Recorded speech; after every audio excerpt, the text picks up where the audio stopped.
Hello everyone, this is Matt from Real World Review, and today I'm going to be unboxing the OLED Switch. So let's check it out.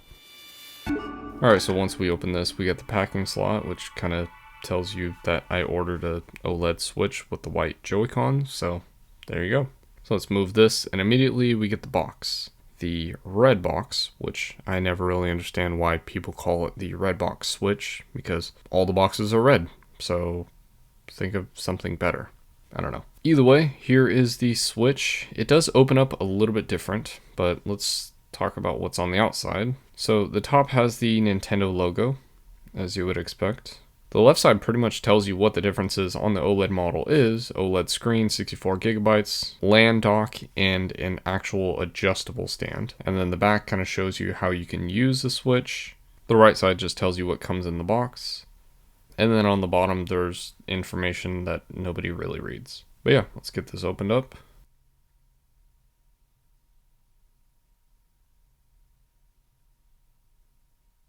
And here are the white Joy-Cons. Let's take these out. They feel pretty nice. They're the soft touch like normal. They're just white. Personally, I have some aftermarket ones, but these ones just look better and they feel nicer too. The aftermarket ones are a little bit thicker than this, so this is definitely a better option. And then right here we have the Switch, but let's set this to the side first. So we have this little cubby right here, which just has safety information. Nothing really important, or nothing that most people are going to read. And then once we lift this up, we got the HDMI cable, we got the charging cable right here. We have the Joy-Con controller holder, which is interesting. I would expect that to be white, but it's not. And then something we can't really see on the camera is the little Joy-Con pieces that slide into it. Those are actually under this little top left area, but for some reason I didn't notice them when I was filming this video, but they are there, and they're the normal black ones. They're not any special edition ones. And then at the bottom we get the new Switch dock, which honestly looks really nice. So it's rounded on the edges, or a little bit more rounded on the edges, and it comes in white. It's a little bit shiny on the inside, which is not normal. Normally it's like a matte black. Then on the back, the little cover just falls off. It's not on a hinge or anything anymore. And then we have the LAN port back here, which is kind of weird. I'll kind of go over that a little bit later if I do a review video, which I most likely will. But yeah, honestly, I think this looks really nice. It does normally have a USB-C 3.0 port, but it doesn't really support anything USB 3.0 except for that LAN port, so it kind of makes sense why they switched that. You still get the normal USB 2.0 ports on the side, but it is kind of weird to see that the LAN port is there, but it also kind of makes sense. So let's put all this back together, make it all look nice, and take out the Switch, which honestly looks really nice, but also kind of weird to me. So on the top, you can see the power button is actually a little bit bigger. You got the volume buttons, and everything is it's almost kind of squared off, but also rounded. The light sensor is on the top, which is an interesting choice.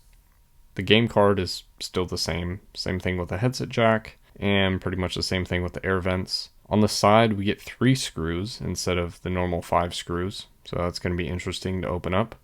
And then on the bottom, we get the normal thing, the bottom 2 screws, those little divots, and the USB-C port. Then on the back, we get a usable, like an actual usable kickstand, which is something I am super excited for, because the original one is miserable. I don't understand how, it's almost like the Switch Lite. I would have just rather not had a kickstand as opposed to having this joke. But now it's fixed, and now you actually get a real kickstand. So let's slide the Joy-Cons on here. And something I did notice is it's a little bit shiny up here and a little bit shiny down here as well.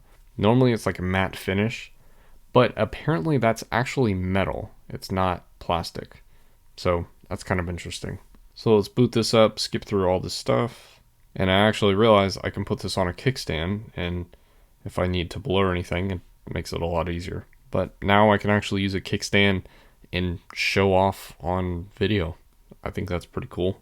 But now we can put in a game and actually see what it looks like. So let's get going on this. And immediately you can tell, like right here it says Nintendo Switch, and that's the only thing that's lit up on the screen because it is an OLED display. So every pixel you see is lit up rather than having the entire display lit up. Honestly, that's a game changer, and that alone makes it worth $50 more. The one thing that I do notice is that it doesn't really take advantage of every single game. I mean, it does look nice, but I do notice that a lot of Nintendo Switch based games don't really have dark mode, if you think about it. Most of these games are made for an LCD display, so certain games like Metroid Dread, that is made for a darker display, but something like Pokemon or something like Breath of the Wild is not really going to be made for an OLED display, but it's going to look a lot nicer on an OLED display. And that's exactly what we see right here. We see a bunch of gray and a bunch of darkness, but we don't see black. But if you compare it to a normal Switch, it really is day and night because you have a laminated display on the OLED and you have a non-laminated one on the LCD. That's why the LCD kind of looks gray when you have the screen off, and the laminated one on the OLED looks black when you have the screen off. But that's my unboxing of the Switch OLED and what to expect when you buy one, if you can obviously get your hands on one. I will be reviewing it soon, most likely next week, so look forward to that video. And if you have any questions or anything about the Switch OLED, let me know and I will try to answer it in the review video. Hope you enjoyed this video, and as always, thanks for watching.